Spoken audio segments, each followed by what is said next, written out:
In VAP, which feature increases the risk of MDR pathogens? It's actually prior antibiotic use in the last 90 days. Other things actually reduce the risk of MDR pathogens. Which of the following is not a preferred method for low respiratory sampling suspected VAP? It's actually induced sputum. So all the other things are techniques to get sampling in VAP. So because patients will be intubated, no, you can actually do endotracheal aspirate, you can do BAL, you can do something called mini-BAL also. But yeah, so commonly performed, if you ask me, it's actually most commonly performed is endotracheal aspirate. But if you ask me, best it's actually BAL. But it's an invasive procedure. BAL, you have to do bronchoscopy.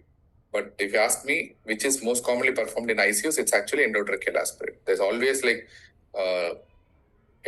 people saying endotracheal aspirate is better, BAL is better. That controversy is still going on. But most commonly performed, if you ask me, is endotracheal aspirate. But the best is actually BAL. There's no doubt. Induced sputum we cannot do. Anyway, patient is intubated and paralyzed. How can you induce a sputum even? That doesn't make any sense. It's nonsense. So most sensitive test for PCP pneumonia HIV patients is actually BAL with methenamine silver staining. It's very, very important.